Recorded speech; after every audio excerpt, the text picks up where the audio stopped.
አለበለዛ ቅዱስ ሚካኤልን ገመና እንዳለ በአባቶች ነው። ገመና እንዳለ በየደብር አለ። እሼቱ መለሰ በገደም ዳሚው ወይም ፕሮጀክት ይዞ መጥቶ ገንዘብ ሰብስቡልን ሲል የምናያቸው ነገሮች አሉ። አቤት ቅሌት! አሁንም የቅሌት መዝገብ እንዲህ ይከፈታል። እመጣለሁ ብለህ ያልመጣህባቸው ሀፋፍ ተቀብለው ማለት ነው። ኤቭሪቲንግ ማለት ነው። ኮሜዲያን እሼቱ አደባብሶ ሊያልፈው ያለው ነገር አሁን እየተጋለጠ ይመጣል። ስራ ማስታወቂያ ትሰራለች እኛ ቅዱሳኑ ያለን አይነት። ምክንያቱም የቤተ ክርስቲያንን ገንዘብ እያጭበረበረ ያለው ኮሜዲያን እሼቱ ነው። በዚህ ታስጠነታችሁ ነው እንላለን። ያ ህንፃ ቤተ ክርስቲያን የሌለበት ቦታ የተሰራ ካልሆነ በስተቀር ከዛውም ደግሞ ያያ ዘለልታ አሁንም ጉድህ ይወጣል።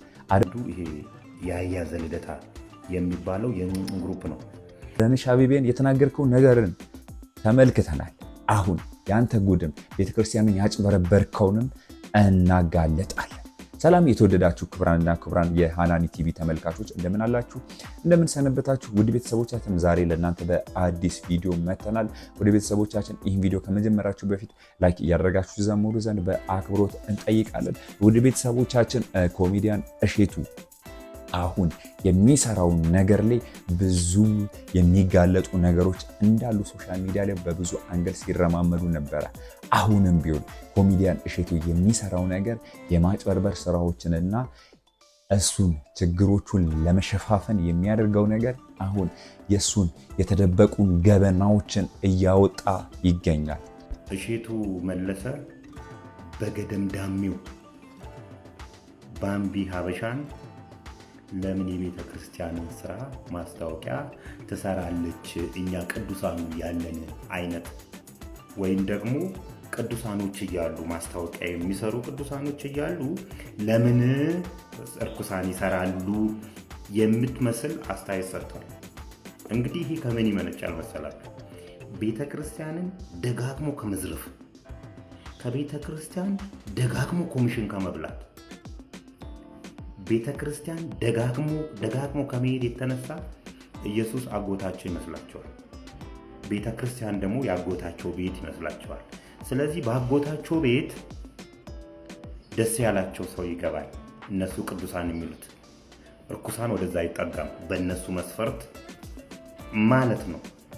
ሲጀምር ቤተ ክርስቲያን የሃይማኖት ተቋማት የሚቋቋሙት እኮ ለቅዱሳን አይደለም። እንደዚህ አይነት በአንተ ንግግር መሰረት መስፈርቱን አያሟሉም የሚባሉ ሰዎችን ወደ ቤተ ክርስቲያን እንዲመጡና እንዲጠጉ የክርስቶስን ስራ እንዲሰሩ የክርስቶስን ባህሪያት እንዲይዙ ነው። አንተ ባምቢ ሀበሻ እንደዛ አይደለችም ብለህ ካሰብክ ወደ ቤተ ክርስቲያን አስጠግተዋት የቤተ ክርስቲያንን ነገር ቢያስተምሯት እሷም የቤተ ክርስቲያን ማስታወቂያ ብትሰራ ምንድነው ኃጢአቱ ነው? ለዚህ እኮ ነው ብዙ ሰዎች ቤተ ክርስቲያን የሚመሽዋት። እኔ ኃጢአተኛ ከሆንኩ ወደ ቤተ ክርስቲያን እንድመጣ መገፋት ነው ያለብኝ እንጂ ከቤተ ክርስቲያን እንድርቅ በእንዳንተ አይነት ንግግር ማለት ነው። የግድ አንተ ነህ ኮሚሽን የምትበላው ሰውዬ፣ ደጋግመ ኮሚሽን የበላ ሰውዬ አንተ ነው ወደ ቤተ ክርስቲያን መሄድ ያለብህ። ክርስቶስ እነማንን ያከበረው? ኧረ ስብከት እያለኝ ነው ዛሬ። እነማንን ያከበረው እንዴ? ረጃጅሞቹን እኮ አይደለም ቁመታቸው ከሩቅ ክርስቶስ መምጣቱን የሚያውቁት ሰዎችን አይደለም እኮ አጭሩን ሰው እኮ ነው መርጦ እቤትህ እራት እንብላ ከቤተሰቦች ጋር እንደ ልብ ታየኛለህ ያለው። እንዴ ከእናንተ መካከል ኃጢአት የሌለበት ሰው መጥቶ ይውገራት ያለው እኮ ቅዱሳን ሴትን አይደለም እኮ። እግሩ ላይ ሽቶ የቀባችሁን እናንተ ምን አረጋችሁ? የመጣው ክርስቶስ ወደ ምድር የመጣው እኮ ለአጽያን እንጂ ለጻድቃን አይደለም። አቶ እሼቱ ምን እያልክ ነው? ስለዚህ ቤተክርስቲያን የሥነ ምግባር ማስተማሪያ ቦታ ነች። ከቤተክርስቲያን የሸሹ ሰዎችን መመለሻ ቦታ ነች። በእርግጥ ያቺ ልጅ ሸሽታ ወይም ደግሞ የቤተክርስቲያንን መስፈርት የማታሟላ ከሆነ መስፈርቱን ስለማላውቀው ነው። መስፈርቱን የምታወጣው አንተ አይደለህም። ኑ ወደዛው ቤተክርስቲያን መምጣት አለባቸው። ሁሉም የክርስቶስ ልጆች ስለሆኑ ማለት ነው። ስነ ምግባርም መማር አለባቸው። ቅዱስ የሆኑትማ ቅዱስ ናቸው። በቃ አለቀቁ። መምጣት ያለበት እንዳውም በስነ ምግባራቸው ትክክል አይደሉም የተባሉ ሰዎች ናቸው ወደ ቤተ ክርስቲያን መምጣት ያለባቸው። አንተና አንተን የመሰሉ ሰዎች ግን ተደጋግሞ ቤተክርስቲያንን ከመብላታቸው የተነሳ ኢየሱስ አጎታቸው የሚመስላቸው ሰዎች እነዚህ ሰዎችን ታረቃቸዋል። እንደዚህ አይነት ሰዎች እያረቃችሁ አይ ይሄ የኔ ቦታ አይደለም፣ ስለዚህ ሃይማኖቴን መቀየር አለብኝ ወይም ደግሞ ይሄ አይመጥነኝም፣ ከቤተክርስቲያን ሩቅ ነው መሆን ያለብኝ እንዲሉና ለሌላ ወንጀሎች ራሳቸውን እንዲያዘጋጁ ወይም ደግሞ ለሌላ ኃጢአት ራሳቸውን እንዲያዘጋጁ ታደርጓቸዋላችሁ። የቤተክርስቲያን ጉልላት ላይ ያሉት የሰጎን እንቁላሎች ናቸው። ምን ማለት ነው? የሰጎን እንቁላል ለምንድን ነው ቤተክርስቲያን ላይ የሚደረገው? ሰጎን እንቁላሏን ጥላ እስኪፈለፈል ድረስ ባልና ሚስቶቹ እየተቀያየሩ እንቁላሉን ይጠብቃሉ። አይናቸው ከእንቁላሉ ላይ አይነሳም። ክርስቶስም ከቤተ ክርስቲያን ላይ አይኑ አይነሳም ለማለት ተምሳሌትነቱ ያ ነው። ክርስቶስ አይኑ የማይነሳበት ቦታ አንድ ኃጢአተኛ የተባለ ሰው ወደዛ ስለሄደ ምንድነው ኃጢአቱ? አንተ ማን ነው ቅዱስ ያደረገ? ሲጀምር ደነዝ ለካ ደነዝ አይልም ሰባኪ። አሁን ኮሜዲያን እሸቱን የመሳሰሉት ሶሻል ሚዲያ ላይ ተጽዕኖ ፈጣሪ ነኝ ባይ ሰዎች ቤተክርስቲያንን እናሰራለን ወይም የተለያዩ ነገሮችን እናደርጋለን ብሎ የሚያጭበረብሩት ገንዘብ፣ እደግመዋለሁ፣ የሚያጭበረብሩት ገንዘብም የሚናገሩትም ንግግር በብዙ ኢትዮጵያውያን ዘንድ ቁጣን እያስነሳ ይገኛል። በብዙ አንግል 50% ወይም 40/60 የተለያዩ ነገሮችን በማድረግ እያጭበረበሩ ያሉት ቤተክርስቲያንን ተገን ያደርገው ወይም ጽድቅ እንሰራለን በማለት በብዙ አንግል እየሸፋፈኑ ያሉት እንደ ኮሜዲያን እሸቱ ያሉ ሰዎች አሁን ላይ እየተጋለጡ ይገኛሉ። ገመና እንዳለ በየደብር አለ፣ በየደብሩ ያንተ ገመና አለ። ሪጀክት ያረካቸው የገዳማት ማስታወቂያዎች እመጣለሁ ብለህ ያልመጣህባቸው ሀፋፍ ተቀብለው ማለት ነው። ኤቭሪቲንግ ማለት ነው። እስከዛሬ በምንሰራቸው የቤተክርስቲያን በጎ አድራጎቶች ዙሪያ መናገር የነበረብኝን ባለመናገሬ አሁን ላይ ግን ልክ እንዳልሆነ የገባኝን አንድ ነገር እናገራለሁ። የመጀመሪያው ነገር ዶንኪ ቲዩብ ላይ አንድ ቤተክርስቲያን ዓላማ ወይም ፕሮጀክት ይዞ መጥቶ ገንዘብ ሰብስቡልን ሲል የምናያቸው ነገሮች አሉ። ችግሩ በትንሹ 9 ወይም 10 ዓመትና ከዛ በላይ የቆየ መሆን አለበት። ምክንያቱም ገና አዲስ ቤተክርስቲያን ሆኖ ችግሩም አዲስ ሆኖ ከሆነ የአካባቢው ምዕመናን ራሳቸው በአቅማቸው ለመፍታት መሞከር አለባቸው ብለን ስለምናምን፣ ቀጣዩ ለዚህ ለሚያቀርቡት ችግር የተጠና እቅድ አለ ወይስ የለም የሚለው ይታያል። ለምሳሌ የውሃ ችግር አለብን ካሉ ውሃ ለማስገባት በትክክል ፕሮጀክት ተጠንቶ ዲዛይን ተሰርቶ ስንት ብር እንደሚያስፈልግ ይታወቃል ወይ? ህንፃ ቤተክርስቲያን ሊሰራ ከሆነ ቀሪው ስንት ብር እንደሆነ በትክክል ይታወቃሉ የሚለውን የተጠና ፕሮጀክት ከሌለ መጀመሪያ ፕሮጀክት አስጠንታችሁ ኑ እንላለን። ያ ህንፃ ቤተክርስቲያን የሌለበት ቦታ የተሰራ ካልሆነ በስተቀር ከኢትዮጵያ ውጪ ከ20 ዓመት ኢትዮጵያ ውስጥ ደግሞ እድሜው ከ100 ዓመት በላይ መሆን አለበት። ይህንን ደግሞ የምናደርገው ጥንታውያኑና በአባቶቻችን የተቆረቆሩት አብያተ ክርስቲያናት ቅድሚያ እንዲያገኙ ነው። ያ ቤተክርስቲያን እነዚህን ሁሉ መስፈርቶች ካሟላ በኋላ የመጀመሪያው ከመንበረ ፓትርያርክ ቅዱስ ሲኖዶስ የእውቅና ወይም የድጋፍ ደብዳቤ እንዲያጽፍ እንጠይቃለን። ወይም ደግሞ ከሀገረ ስብከቱ ሊቀ ጳጳስ ችግሩ ትክክለኛ መሆኑንና የታመነበት መሆኑን የሚያረጋግጥ ደብዳቤ እንጠይቃለን። ገንዘቡ ለሚሰራው ስራ የተጠና ጥናትና የሚጫረት ኮንትራክተር ተፈልጎ ልክ ኮንትራክተሩ ስራውን ሲሰራ በቀጥታ ገንዘቡ ከተሰበሰበበት ሲስተም ወደ ኮንትራክተሩ በቤተ ክርስቲያኗ የደብዳቤ ትእዛዝ የሚከፈል እንዲሆን አድርገናል። ገንዘቡ የሚሰበሰብበትን አካውንት የሚፈርሙትን ግለሰቦች የምናስፈርመው ጥብቅ የሆነ ውል ነው። በዚህ ውል ላይ ገንዘቡን እየፈረሙ ይከፈል የሚሉት ግለሰቦች ከሚፈርሟቸው ጉዳዮች አንዱ በማንኛውም ምክንያት ስራው እንዲጓተት እንቅፋት ብሆን፣ በማንኛውም ምክንያት ገንዘቡ እንዲሰረቅ ባመቻች ወይም ገንዘብ እንደተሰረቀ እያወቅኩ ዝም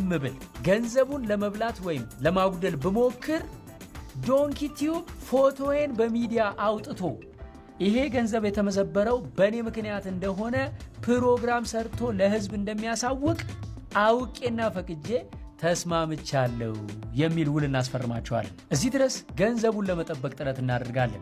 ሌላው አንድ ገንዘብ ከተሰበሰበ በኋላ ቤተክርስቲያኒቱ ወይም የበጎ አድራጎት ተቋሙ ስራውን በአግባቡ ሰርቶ ካላጠናቀቀ አሊያም ከሚጠበቅበት ጊዜ በላይ ከተጓተተ ገንዘቡን ላዋጣው ህብረተሰብ ባንኩ ለእያንዳንዱ ሰው መልሶ እንዲያስገባ ተስማምተናል የሚል አንቀጽ ጭምር ውላችን ላይ አካተን እናስፈርማለን። ስለዚህ ገንዘብ የምታሰባስቡ ወጣቶች፣ ገንዘብ የምትሰጡ ምዕመናን ለየትኛውም ፕሮጀክት ገንዘብ ከመስጠታችሁ በፊት በቅድሚያ ፕሮጀክቱ ምንድነው? የሚገነባው ማን ነው? በትክክል ስንት ብር ይፈጃል፣ ይሄን ፕሮጀክት ለመፍታት ከዚህ በፊት ምን ጥረት ተደርጓል የሚሉትንና ሌሎቹንም የዶንኪ ቲዩብ ልምዶች ከናንተ እውቀትና ብስለት እግዚአብሔር ከገለጸላችሁ ጥበብ ጋር እየጨመራችሁ እንድትጠቀሙበት አደራ እንላለን። እንዲህ አይነት ቪዲዮዎችን ስንሰማ በጣም ደስ የሚለኝ ምክንያቱም በብዙ አንግል የሚናገራቸው ሰው የለም። ወይም እውቅናቸውን ተገን በማድረግ ወይም ሌላ ምስኪን የሚባሉ ሰዎችን ወይም በትናንሽ ነገር የሚሰሩ ሰዎችን ሽፋን በማድረግ የሚናገሩ ነገሮች አሁን ዋጋ ያስከፍላቸዋል ብዬ አስባለሁ። የባምቢ ጉዳይ እንኳን እግዚአብሔር ምስክሬ ነው፣ የእሷ ጥፋት ነው። ምክንያቱም በሰዎች ስራ የመጣሽው አንቺ ነው። ኮሚሽን የለመዱ ሰዎች አንቺ ሊለቁሽ ነበር እንደፈለግሽው። እንደው ቪዲዮ ስለሰሩብሽ አመስግኝ። እኛን ለው በየፍርድ ቤት እያንከራተቱ ነው የኮሚሽን ስራችሁ ይቅር ስላል ማለት ነው። የተወሰኑ ሰዎች እኮ ሀብት የሚያግበሰብሱበት ቦታ ነው። እንዴት ሄደሽ ነው ገዳም አስተዋወቃለሁ ብለሽ ገዳም የሰራሽው? እንዲማ ብናደርግ በቃ ዛሬ በህይወት የለንም። ኮሚሽን አትያዙ፣ ከቤተክርስቲያን ላይ ህዝቡን በልመና አታሰቃዩ ስላልናቸው አይደል የሁሉ መከራ ይመጣብን። አንቺ ሄደሽ ገዳም አስተዋወቅሽ። አንቺ እንደው በህይወት መኖርሽ እግዚአብሔርን በጣም ሰው ይወድሻል። ባምቢ ሀበሻ ተናግራለች። 60 በ40 40 በ50 60 በ30 የሚባሉ ነገሮችንም በማጋለጥ ብዙ ነገሮችንም አወጣለሁ በማለት ሶሻል ሚዲያ ላይ ወጣ ተናግራለች። የሷም ንግግር አሁን ላይ ኮሜዲያን እሸቱን ያስቆጣ ይመስለኛል። ምክንያቱም ነገሮችን ለመሸፋፈን ቅድምም እንዳልኳችሁ በትናንሽና በጣም ዝቅ ባሉ ሰዎችን ተገን በማድረግ አዎ እደግመዋለሁ፣ ተገን በማድረግ ምክንያቱም ጉልበት የላቸውም ብሎ የሚያስባቸውን ሰዎች ሽፋን በማድረግ እሱ የራሱን ስራዎችን እየሰራና እያጭበረበረ ይገኛል።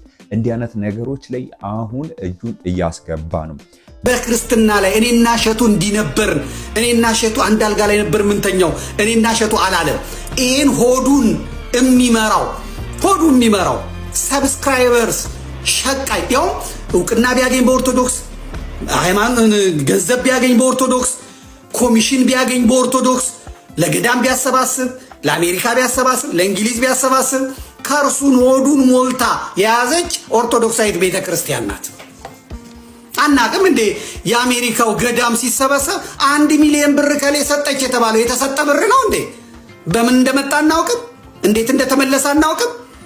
ጥቁሯን ባየ አስጀምረው ሌላውን ማኑ አስነክተው ገንዘብ እንዴት እንደሚወጣ አናውቅም። ምክንያቱም ዘንዶ አሳ ጎርጓሪ ዘንዶ ያወጣል አይደል የሚባለው። አሁን ትንሽ ነገር ሊያወጣ ያለ ሰውዬ አሁን የሱ ጉድም ይጋለጣል ብዬ አምናለሁ። አጭበርባሪው የቤተ ክርስቲያንን ገንዘብ የሚያጭበረብረው ኮሜዲያን እሸቱ ነው ወይ ባምቢ ሀበሻ ናት። እኒያት ነገሮችንም መጋለጥ አለባቸው ብዬ አስባለሁ። ትናንሽ ነገሮችን የነካካ ትልቅ ነገር ይወጣል ብዬ አምናለሁ። እሱ ነካክቶታል። አሁን የሱም ገበና ይወጣል ብዬ አስባለሁ። እናንተስ በዚህ ዙሪያ ላይ ምን አይነት መልከታ ነው የሚሰማችሁ? ኮሜዲያን እሸቱ በቤተ ክርስቲያን ስም በተለያዩ ነገሮችም ያለምንም ገንዘብ ያለምንም ርኅራኄ እንዲያደርጋል ብዬ ታስባላችሁ? በተለይ ለዩቲዩብ ማርመቂያ የተለያዩ ድራማዎችን በመስራት የቤተ ክርስቲያንን ገንዘብ እሰበስባለሁ በማለት እያጭበረበረ ያለው ኮሜዲያን እሸቱ ነው። ባምቢ ሀበሻ አይደለችም። ባምቢ ሀበሻ ማስታወቂያ ሰራችላቸው እንጂ ገንዘብ እንዲያደርጉ በአካውንት እንዲያስገቡ በማለት ብዙ ነገርን አልተናገረችም። አጭበርባሪው ኮሜዲያን እሸቱ ራሱ ነው። ወደ ቤተሰቦችን በተለይ ደግሞ ያያዘለ ልደታም አሁንም ጉድሽ ይወጣል። ወደ ፖለቲካው ገብታል። አዳነሽ አቤቤ እንዲሆነሻል እንዲያ አድርገሻል። የቤተክርስቲያንን ገንዘብ ውል ተዋውለ በውጭ ምንዛሬ በዶላር የምትበላው የምትቀረጠፈው አንተ ራስህ ነህ። በዚህ ዙሪያ ላይ አሁንም ጉዳችሁ ይወጣል። ቤተ ክርስቲያንን አዛኟ መስለው ልጇ መስለው ጉያዋ ስር ገብተው በዝብዘዋታል ብዬ ከማስባቸው ሰዎች መካከል አንዱ ይሄ ያያዘ ልደታ የሚባለው ግሩፕ ነው። እኛ ይህን ግሩፕ ነው የምንላቸው። ይሄ ግሩፕ በባህሪው ወደ ቤተ መቅደሱ ወደ አውደ ምሕረቱ ጠጋ ብሎ የሚቆሙ ነጠላቸውን አገልድመው አንድ አንገታቸውን ወደ አንድ ጉንጉ ዘንበል አድርገው የሚሉ ስሪታቸው ይሄ የሃይማኖት መሰረት ነው የሚባለው፣ የእምነት መሰረት ነው፣ የክርስቶስ ገጸ ባህሪ ናቸው የሚባሉት አዛኝነት፣ ሩሩህነት፣ አብሮ መኖር፣ ፍቅር፣ ይቅርባይነት የሚባሉ ነገሮች ከስሪታቸው ውስጥ ምንም የሌለ ይልቅ የኢያጎነት ባህሪ፣ የመሰሪነት ባህሪ ጎልቶ የሚታይባቸው ሾርት ሙቪ ሰዎች፣ የድራማ ሰዎች እነሱ ናቸው እኛ ግሩፖች የምንላቸው። ይሄም ያያ ዘለለታ የሚባለው እንግዲህ ኢትዮጵያ ውስጥ የተደረጉ የቤተ ክርስቲያን ገቢ ማሰባሰቢያ ላይ ያልተሳተፈባቸው ቦታዎች ስለመኖራቸው ይጠራጠራል። ምንድን ነው የሚያደርጉት እነዚህ ሰዎች? መጀመሪያ የቤተ ክርስቲያንን ሀብት ኦዲት የሚያደርገው ክርስቶስ ነው የምትል ፕሮፓጋንዳ እንድትነፋ ያደርጋሉ። ይሄ ፕሮፓጋንዳ ከተነፋ በኋላ አንዲትም ገቢ አንዲትም ወጪ ወረቀት ላይ እንዳታርፍ ያደርጓታል። ሜቢ አውደ ምሕረት ላይ ወጥተው ይሄን ያህል ሰበሰብን፣ ይሄን ያህል ገቢ አድርግን ሊሉ ይችላሉ። ነገር ግን አንዷንም በወረቀት አታገኟትም። እስቲ ሲምፕል ኤግዛምፕል መልስ እንድትመልሱልኝ የምፈልገው የቤተ ክርስቲያን ገቢ በዶላር የተሰበሰበ የቤተ ክርስቲያን ገቢ እስቲ አንዱ የት መንዝራችሁ በየትኛው ባንክ መንዝራችሁ ነው ለቤተ ክርስቲያን ገቢ ያደረጋችሁት? ብዙ ቦታዎች ላይ እንደውም በዶላር የሚሰበሰቡ የቤተ ክርስቲያን ገቢዎች አይነገሩም፣ ግዝቶች ናቸው። በእናንተ ለሌብነታችሁ እንዲመቻችሁ የምትጠቀሙበት የገንዘብ ዝውውርም ሊኖር ይችላል። እዚህ አካባቢ ያያ ዘለለታ በባህሪው ከቤተ ክርስቲያን ላይ ገንዘብ መውሰድ ኃጢአት አይደለም ብሎ የሚያስብ፣ ኮሚሽን መውሰድ ኃጢአት አይደለም ብሎ የሚያስብ፣ ነገር ግን ይሄ ትክክለኛነቱን ለሕዝብ የማይናገር ቤተ ክርስቲያን ጉያ ስር ገብቶ ልጇ መስሎ የሚቡጦበት አንዱ ሰው ነው። በቅርቡ ወደ ካናዳ ሄደ። እንግዲህ ካናዳ ከሄደ በኋላ ከቤተ ክርስቲያን ያለውን የገቢ ምንጩ ተቋረጠበት። ስለዚህ ሌላ የገቢ ምንጭ መፈለግ አለበት። አሁን ደግሞ ፖለቲከኛ ሆኖ ብቅ አለ። አዳነች አቤቤ እንደዚህ አድርጋ ልጆች እንደዚህ አድርጋ ህብረተሰብን አፈናቅላ በአንተ አያምር። አንተ ትክክለኛ ሰው ብትሆን ኖሮ ለቤተ ክርስቲያን ነበር መንቆርቆር የነበረው። ቤተ ክርስቲያንን ከሚጠሉ ሰዎች መካከል ግሩፖች አንዱ ናቸው። እንደ ቤተ ክርስቲያን ኢትዮጵያ ውስጥ ያላትን ስብዕና ይዛ እንዳትቀጥል ከምታረጉ ሰዎች መካከል እናንተ ናችሁ። አምና ላይ የቤተ ክርስቲያን ሰው ነበርክ፣ አማኝ ነበርክ፣ ቄስ ነበርክ፣ ወደ አንድ አገድለ እንትን ነበርክ። ዘንድሮ መጣህና ደግሞ ፖለቲከኛ ሆንክ ማለት ነው። በእውቀቱ ስዩም ምን ይላል? አምና በዚህ ሰዓት አድማ በታኝ፣ ዘንድሮ መጣና የኳስ ተንታኝ።